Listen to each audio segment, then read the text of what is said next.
The U.S. ride-sharing sector is expected to continue to see positive demand and growth.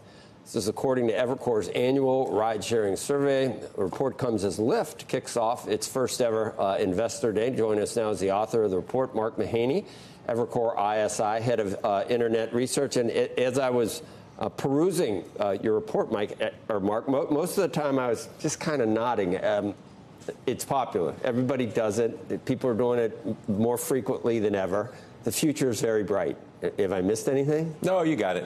What I still find interesting, though, is people underappreciate how long and sustainable the growth is. Yeah, that's the thing. You think this is just early still. Here's my favorite data point. When you ask people, how do you get to the airport, 50%, roughly 40 to 50% people say personal car. Only 16% say ride sharing. Here's my bet. Within 5 to 10 years, those two numbers are going to converge, and that we're going to, why you would drive to the airport and then try to figure out a place to park and then get the shuttle over to the airport. This is just one use case, but I think there are more use cases like this, and I think it takes time to change consumer behavior, just like it took 20 years for online retail to go to from 1 to 20% of total retail sales. It's going to take that kind of period before ride-sharing really obviates the need for that extra personal car that a lot of households have. Maybe they'll get better, but I worry about the way when I return, and at Newark, the number of cars and cars looking for people, cars parked places because the cops are getting. It's not difficult. Have you done it, Sorkin? Can you find an Uber at a really crowded airport? That sounds for a lot of money. Yes, for a lot of money. It just sounds like I don't know. I think there's a reason it's 16. That's not the best place for it, is it? No, but I took my Lyft in. I'm here for the Lyft Investor Day, so I took a Lyft in from Newark last night just to make sure I keep experimenting with both services. And there's no problem. You found it right from Newark. That cab line can be just as long. Yeah, okay. So it depends on what I find interesting, if you were to take a video of airports over the last 10 years and watch the Uber and Lyft cars come in and the taxi cars come in, you'd see a shrinking line waiting for taxis and a rising line for Uber and Lyft. There's so many benefits to it, and I think the people appreciate the reliability, and they're willing to pay more for the convenience of ride sharing. A second S curve is possible. So that just means a reacceleration again. Is that? It's rising penetration and it's rising frequency, and so you could still have 50 to 60% of the population using ride sharing, but what the percentage that are using it on a weekly basis, that's the number I think that's going to really rise over the next 5 to 10 years. There's a lot of growth yet to come for ride sharing. That's the basic point. And Uber, I think someone sent me some stuff yesterday that unfortunately I was unable to enjoy from Taco Bell, but that's a big part. That's going to be a big part, the Uber Eats. I think so. Uber, we actually just made one of our top picks. They had a recent pullback in the stock over robo-taxi concerns, and there were some other issues. What about autonomous? How's that going to work? I think it's actually going to be beneficial for these platforms for 3 reasons. It increases the number of cars or supply on their platform. It lowers their per unit economics. And then these two companies are demand aggregators, Lyft and Uber are.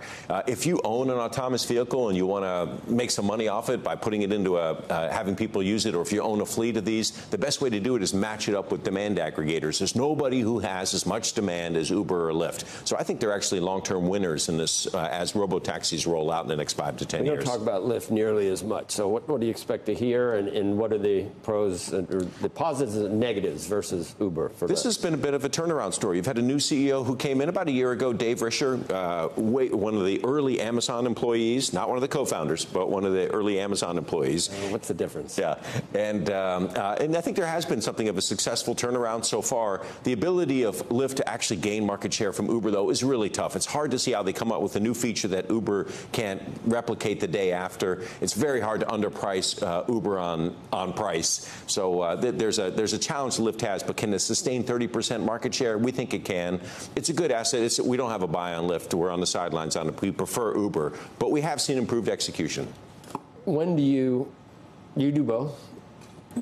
I am ambidextrous. Yes. What would go into your decision on whether to take a Lyft versus an Uber? So I will occasionally arbitrage the price. You do? Okay. That's part of it. I am a Chase Reserve. I have a Chase Reserve credit card or whatever and that has some kind of deal going. Points with Lyft or something? With Lyft. Okay. So you can use that. I also have a Platinum American Express card, which has the deal with Uber. So I need to use, like the first, is it $50, $25 a month or something like that? That you get off of the Uber.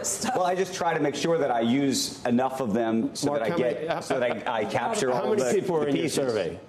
2,500? You need one. I need to add Andrew. All you got to do is yes, I'm going to do just take them to lunch, and you don't need to right? You don't need to talk. Then the open question for you is, how do you feel about getting into an autonomous vehicle? And so when we ran this in our survey, it was kind of, as you would expect, kind of mixed results. 40% of the people would say, yeah, if you included an autonomous vehicle in Uber or my Lyft ride, I would do it. 40% said no way in heck. And these things will change over time. Right. What I find most interesting is, I think over time, most people are going to say, I don't care if it's autonomous or not. How long is it going to take to get here, and how much is it going to cost me? I think most consumers are going to go that way, and I think that's why the ride-sharing services are going to be around. I don't think they'll be displaced by robo-taxis. So I don't think they'll be displaced either. I think the answer, at least if I was answering your survey, in the physical city, I would be very happy to take the robo-taxi.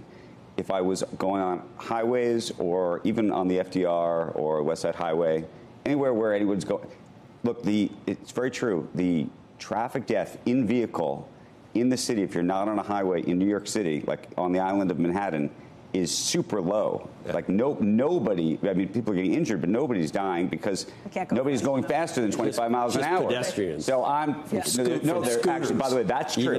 Pedestrians, that's a real issue.